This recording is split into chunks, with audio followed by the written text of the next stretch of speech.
Parfois, il suffit d'une seule idée pour tout faire trembler. Imaginez, on est au milieu du XVIIIe siècle et un livre sort, un livre qui remet en question la définition même de ce que c'est que d'être humain. Allez, on plonge ensemble dans cette histoire qui a fait un énorme scandale à l'époque. Tout commence donc en 1748. Un ouvrage paraît, mais sans nom d'auteur. Son titre, L'Homme-Machine. Forcément, c'est une publication clandestine parce que ce qu'il y a dedans, c'est explosif. Et la controverse, elle est immédiate. L'imprimeur lui-même, dans sa préface, sent le besoin de se justifier. Il écrit noir sur blanc qu'il a hésité à mettre son nom sur un livre aussi hardi. C'est dire à quel point l'ouvrage était perçu comme dangereux. Mais alors, qu'est-ce qui pouvait bien faire si peur? Surtout au siècle des Lumières, une époque qui pourtant adore la raison et les nouvelles découvertes. Et là voilà, l'idée, brute, simple et absolument choquante pour l'époque. L'être humain ne serait rien d'autre qu'une machine. Une machine biologique, certes complexe, mais une machine quand même. Pas d'âme immatérielle, pas d'étincelle divine, non. Juste de la matière organisée. C'était, ni plus ni moins, un blasphème. Alors, qui est l'esprit assez fou pour lancer une théorie pareille? Loin d'être un simple provocateur, l'auteur était avant tout un homme de science, animé par une véritable passion pour la vérité. Son nom, Julien Auffray de La Métrie, un médecin français. Et ça, le fait qu'il soit médecin, c'est la clé de tout. C'est en observant les corps, les maladies, comment ils fonctionnent et réagissent, qu'il a forgé sa philosophie.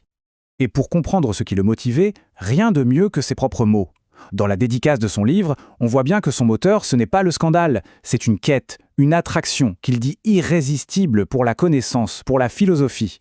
Cette passion, elle se décline en plusieurs points. Il parle du sublime plaisir de l'étude. Pour lui, la médecine, c'est le grand art de guérir. Et la philosophie, c'est l'outil parfait pour combattre l'ignorance. Au fond, son but, c'était de nous libérer de nos propres illusions. Bon, entrons maintenant dans le vif du sujet, son argument principal. La Métrie ne se contente pas de jeter une idée en l'air. Il construit une véritable attaque contre la pensée dominante de son temps. Pour bien saisir le choc, il faut se remettre dans le contexte. D'un côté, on a la vision spiritualiste très influencée par Descartes. L'âme, immatérielle, et le corps physique sont deux choses totalement séparées. Et de l'autre, on a la Métrie radicalement matérialiste. Il n'y a qu'une seule substance, la matière. L'âme et le corps, c'est la même chose. Alors, l'âme, qu'est-ce que c'est pour lui ? C'est là que tout bascule. Ce n'est plus cette entité mystérieuse, éternelle. Non. Pour lui, l'âme, c'est tout simplement une fonction du corps. C'est la partie qui pense, et elle dépend entièrement de notre cerveau, de nos organes, de notre état physique. Et pour enfoncer le clou, La Métrie ouvre son livre avec une citation, et pas n'importe laquelle, une de Voltaire. L'âme n'est pas immortelle. Elle naît avec nous, elle vieillit avec nous, et hélas, elle meurt avec nous. C'est d'une clarté et d'une audace assez redoutables pour l'époque. Ok, mais comment est-ce qu'il en arrive à des conclusions aussi radicales? Ce n'est pas juste de la spéculation en l'air, non, il revendique une méthode qu'il veut scientifique. Sa démarche, en fait, elle est très claire. Il dit qu'il faut rejeter les ailes de l'esprit, c'est-à-dire les grandes théories abstraites qui ne reposent sur rien de concret. À la place, il faut prendre ce qu'il appelle le bâton de l'expérience. Autrement dit, pour comprendre l'âme, il faut observer le corps, le disséquer, voir comment il marche. Et tout ça, ça se résume parfaitement dans cette phrase. L'expérience et l'observation doivent être nos seuls guides. C'est le principe même de la méthode empirique appliquée de manière frontale à la nature humaine. Et c'est pour ça qu'il va dire un truc assez provocateur, les seuls vrais philosophes, ce sont les médecins. Pourquoi? Parce que les penseurs dans leur bureau, ils ne font que spéculer. Alors que les médecins, eux, ils ont les mains dans ce qu'il appelle le labyrinthe de l'homme.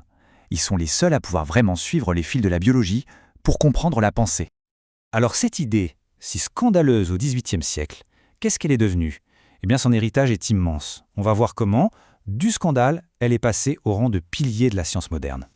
Le parcours est assez dingue quand on y pense. En 1748, c'est une intuition philosophique, basée sur l'observation. Plus tard, les neurosciences arrivent et confirment que nos pensées, nos émotions, ce sont des processus électrochimiques. Et aujourd'hui, les sciences cognitives et l'intelligence artificielle modélisent le cerveau comme une machine à calculer ultra complexe. Donc l'impact de la Métrie, il est juste colossal. Sans vraiment le savoir, il a posé les bases conceptuelles pour des disciplines entières qui, aujourd'hui, explorent l'esprit humain comme un phénomène purement matériel. Et on en revient donc à ce livre. Ce qui était un scandale à son époque est devenu le point de départ d'une des plus grandes aventures scientifiques et intellectuelles de notre temps. Une quête qui continue encore aujourd'hui. Ce qui nous laisse avec une dernière question. Une question qui est tout aussi vertigineuse aujourd'hui qu'à l'époque de la Métrie. Si nous sommes des machines, qu'est-ce que ça veut dire pour le libre arbitre, pour la conscience? La machine se pilote-t-elle toute seule? La question reste ouverte.